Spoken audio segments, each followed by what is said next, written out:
കല്ലടിച്ചു മാറ്റാൻ ടണലും പിന്നെ അർജുനും ശ്രീതുവും കൂടി ഇപ്പൊ ഒരു പ്ലാൻ ഇടുന്നുണ്ടായിരുന്നു ഗാർഡൻ ഏരിയയിൽ വെച്ചിട്ട്. കല്ലിന് കാവലിരിക്കുന്ന ജിൻഡോയെ എങ്ങനെയെങ്കിലും ഡിസ്ട്രാക്ട് ചെയ്ത് പുള്ളിയെ അവിടുന്ന് മാറ്റി ഡെൻറൂം ഹൈജാക്ക് ചെയ്യാനാണ് സായിയുടെയും അപ്സരയുടെ ഒക്കെ പ്ലാൻ. പിന്നെ ശ്വേതനെ തട്ടിക്കൊണ്ട് പോകാന്നൊക്കെ പറയുന്നുണ്ടായിരുന്നു അവിടെ ഇരുന്നിട്ട്. അപ്പൊ സായിയും ശരണ്യയും നന്ദനയും അപ്സരയും എല്ലാരും കൂടി ഓരോ ക്യാരക്ടറായിട്ട് ഹൗസിനകത്തേക്ക് കയറുന്നുണ്ട്. കല്ലടിച്ചു മാറ്റി അത് എങ്ങനെയെങ്കിലും അർജുന് കൈമാറുള്ള ഗൂഢലക്ഷ്യമാണ് ഇവർക്കുള്ളത്. ജിൻഡോ ഇപ്പോഴും അവിടെ തന്നെയാണ് കേട്ടോ. ഒരു ചെയർ വിട്ട് അവിടെ ഇരിക്കുകയാണ് നിധി കാക്കുന്ന ഭൂതമായിട്ട്.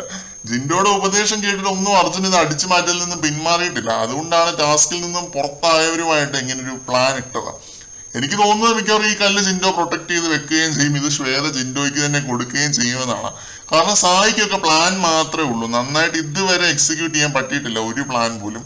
അത് മാത്രമല്ല, സിനിമാക്കാരാണ് സാബു സാറിനെയും ശ്വേതാ മാമിനെയൊക്കെ മീറ്റ് ചെയ്യാൻ വന്നതാണ് എന്ന് പറഞ്ഞ് ഇവരുടെ ക്യാരക്ടർ പിടിച്ച് വീട്ടിലേക്ക് പോയിട്ട് ആരും മൈൻഡ് ചെയ്യുന്ന പോലും ഇല്ല, പുല്ല് വില പോലും കൊടുത്തില്ല. അവർ അതേപടി തിരിച്ചിറങ്ങി പോകുന്നുണ്ട്.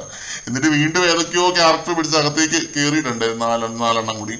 ഇവരുടെ പ്ലാൻ നടപ്പിലാക്കി അർജുന് കല്ല് കിട്ടുമോ എന്നൊക്കെ കണ്ടു തന്നെ അറിയാം. പിന്നെ ഇവർ ഈ ചർച്ച ചെയ്തുകൊണ്ടിരുന്ന സമയത്ത് ഇവരുടെ ആ ഒരു ചെയറിന് അടിയിലായിട്ട് മുളക് പൊടി ഇങ്ങനെ ഇരിക്കുന്നത് കണ്ടു. ശ്വേതയുടെ കണ്ണിൽ മുളക് പൊടി ഒന്നും വാരി വിതറാതിരുന്നാൽ മതിയായിരുന്നു. കൂടുതൽ ലൈവ് അപ്ഡേറ്റുകളുമായിട്ട് വീണ്ടും കാണാം.